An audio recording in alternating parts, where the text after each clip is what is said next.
I've got in my hand the PXG 0311 Forged version 3 wedges. Grooves all the way out to the toe, but I've made a couple of sets here with some custom shafts. These are the KBS Custom Tour white with some matching grips. They look rather good indeed. And this is how I built them.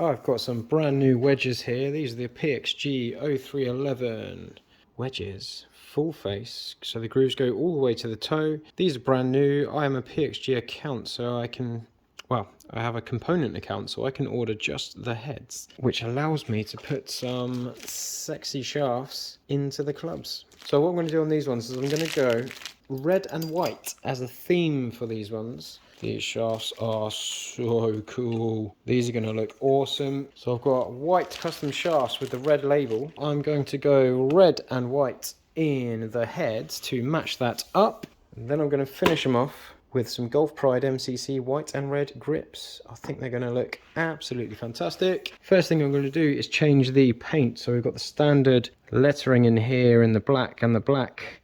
There's not as many details to put paint fill into compared to previous ones, but I'm not going to get too fancy here. I'm basically just going to throw in some white paint on this area, he says.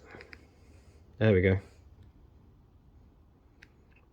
So during this process you can just throw the paint around. We get the paint in all those little crevices. I might even try and wipe some of that stuff around, just because quite a lot's come out. There we go. Grab some tissue paper, wipe it off. Nearly dropped it. And there we go. I'm going to leave that like that. It looks a little bit messy, but once that's dry, wipe it over with some acetone and it comes off nice and clean. Number wise here, I just want to go white in the middle. Now I tend to do the middle lettering first, because as you wipe it out, it might get on the outside numbers, like that. So this is a bit more delicate if I just do it really quick. We've got white line in the middle there. I'm going to go red, and that's going to look snazzy. That times 3. So for this part, I want to do this top part first. Get that in there, get that in there. Fill that with red paint. Make sure I've got some clean tissue. Wipe away from the white, because I don't want to contaminate the white. Then I'll do that again on the other side for the 12. Bob's your uncle. And while I'm waiting for those bits to dry, I'm going to take these shafts here. I'm going to be nice and careful with them. And let's go and prep the tips. So with this, I've got a belt sander in the corner of the workshop. I'm going to get this tip on here, and it's just going to rough up the end just so the glue's got something to sit into. Something like this. And then I just use a sanding disc here because it's easier to hold on to, but you can just use normal sandpaper. I just finished this off by hand just to make sure all of that paint has come off and I've got a nice rough surface on there. And I might cross cut it as well, just go back the other way. So I'm looking for a nice even sanding, and on to the next step. So I do have some white ferrules here that I think would look pretty good. These are going to sit on here, get slid up. We've got a nice little chrome, 2-line chrome part there. The head's going to push that further down. This is going to go onto the white, so this rough bit can still go in the head and grip. But I think that white's going to be a nice little touch. So I've got some acetone here. I get the nice industrial tubs. I basically get a piece of tissue paper and I fold it over itself like this, roughly speaking.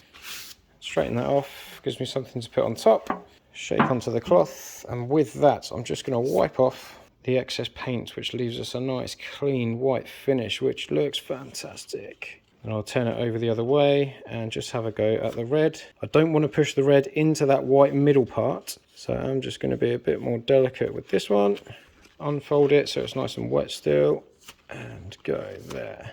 Gives us a nice clean red and white finish on there. That looks fantastic. And then red and white on the hosel there as well. So when I'm pushing the ferrules on, make sure it goes this way up to start with. I did see some people in their PGA exams get that wrong. I'm just going to push this head onto here, and it only goes a certain distance. It gets a little bit tight. So if I can do that with a bit more force, again, pushing that ferrule on. Next point, just a quick one here, because it is a bit of a mess in this area of the workshop. I'm going to bang this down on the floor.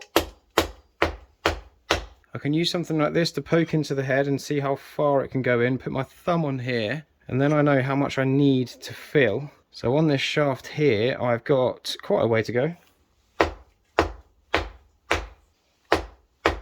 Now I'm going to go slightly short of this because, as you can see on here, there's a bit of wiggle room. So I'm going to use a brass shim like this to go over the tip, and then that's going to go in the head and fill up all that space that's letting it wriggle. Already we can see that these colours are going to work very nicely. White on white with the white paint there. Lovely. The next trick I have up my sleeve is to spine align the shaft. So this doodah here, the shaft sits in there like that, and then it rests on here. Oh, it's a bit too heavy. So it rests on here. If I push down on this bit, if I use one of these, it's got 2 more ball bearings. This is going to push on the shaft, and it makes the shaft, as I spin it with my thumb here, there's always a point where it just feels more rigid. Now that rigidity is the spine in the shaft. There we go. So that is going to be this way up. And then I'll just mark on the shaft with a Sharpie where that line is. I'll normally put that line somewhere under where the grip would be, just in case I forget to wipe it off. So we've got the heads prepped with paint, we've got the shaft prepared to go in the club. I know where the spine is on the shaft, this black line here, so I know which way I need that to face the direction of the target. So the next part is to glue the shaft in. Just for good measure, I'm making a set with black shafts as well, with Dynamic Gold S400 Tour issue. So everything's lined up and prepped, ready to go. So I'm just going to show you this part of the process, long cure, B and A. So 4 hours to set, 24 hours to cure. This is the stuff I prefer to use. If someone comes in, I can still keep working. It's not going to set too quick. You can use quicker setting glue, but it can sometimes just be a little bit harder to manage if you're making multiple clubs, because by the time you get 1, 2, 3 clubs done, maybe after 2 clubs, it's already set and you can't carry on, so you have to keep redoing it. This is much easier when I'm building lots of clubs. I've also got a set of irons back there that I am reshafting. I'm going to mix the glue here. I'm also going to put in some Profix glass shafting beads. This is like a really fine, clean sand. Mix up the glue, makes it a bit thicker, and it just helps fill all those little gaps and crevices. Where the shaft goes in there and has a bit of wobble, we've got a shim to fill the gap, and the glass beads make the glue a bit thicker just to fill the remaining gaps. Because the PXG heads are a 370 tip diameter. All these shafts are 355, which is slightly smaller than these do have. They do have specific adapters that fill that void, but I'm not using them here. I'm using some custom ferrules just because I want that colour difference. One part of the glue there.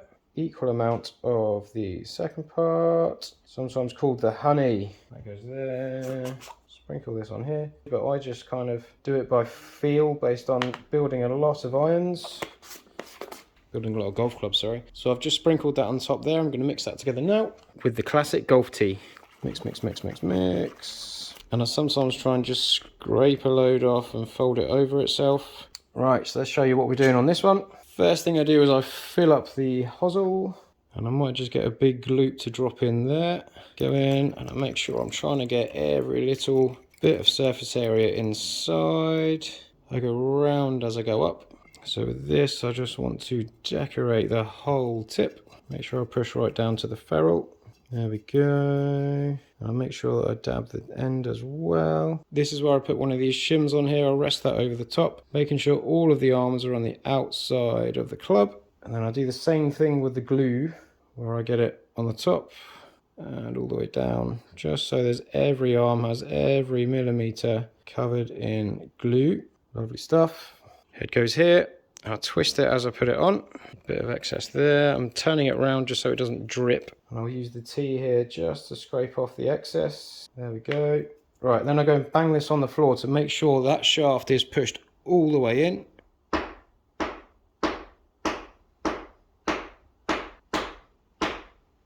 And I've given that a good old ram. Tissue. Getting rid of all that excess. It's easier to wipe this off now than it is later on once it's set. And then I hold the face at this angle so that blade is going straight up. Then when I get to here, I just make sure I've got that line that I made earlier. You see that there? Make sure I've got that line on the club there, facing in the same direction as the blade. Right, I'm going to do that to every single club, and then I'm going to leave it to set till tomorrow, and then I'll come back and do the lengths, swing weight, grips.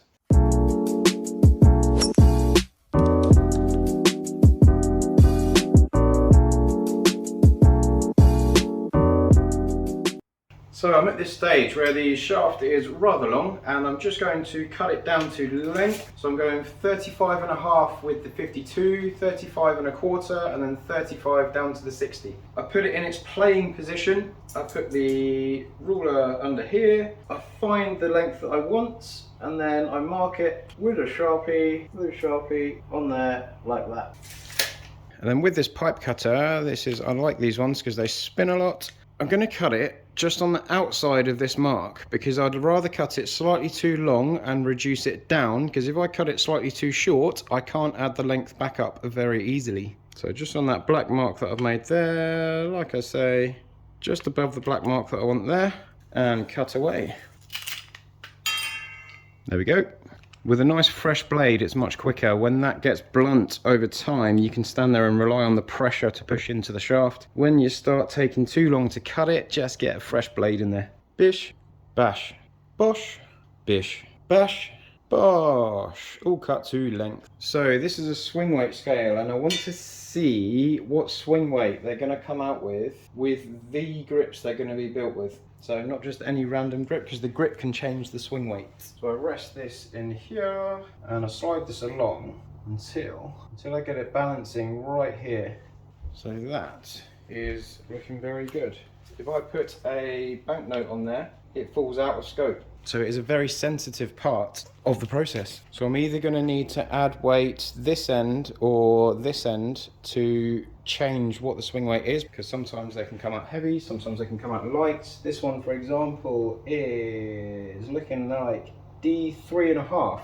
But I'll see what the other ones are first before we go for the actual weight. So that one's already on D4, so I need to bring the other one up ever so slightly just to match it. And then this one is, that one is just a hair over D4. So I'm going to add a little bit of lead tape inside the end of the grip just to balance it back up. Looking at the black ones as well, we've got a nice little blend. I think the head weights are very consistent on the PXG. So all I've got to do now is make some minor adjustments on these and then get the grips on, and we are good to go after a final clean. So for the grips, what I always do is I put the lines on the grip at the top, and then when it's at the bottom here, I make a little mark on these lines, because I don't want to put the tape past that point, because I don't really want to cut the tape off and cut into this white finish. I'd rather just get the tape down to a consistent point and not have to adjust.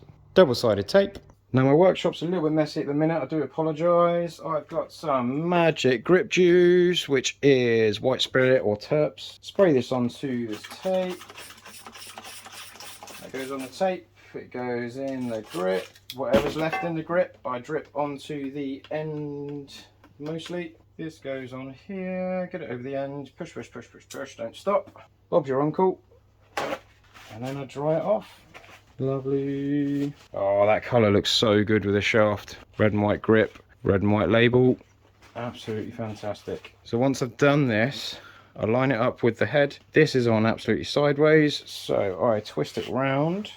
Now I've recently seen some people using lasers to put grips on straight. I don't think that's very necessary. I think it just takes practice. The more you do, the better you get, as with most things. One thing I do like to do is with any lines that you've got on the floor, put the blade up to that line and then use that as a guide for what's square while you're adjusting that grip. Looking fantastic. Whoa.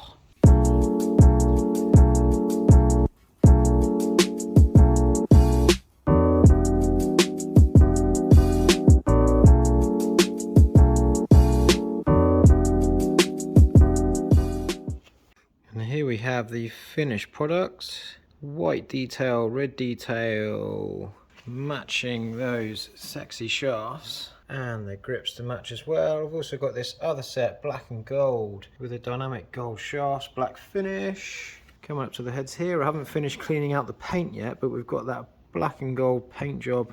Little finishing touches due on this, but they are going up for sale in the UK. Beautiful.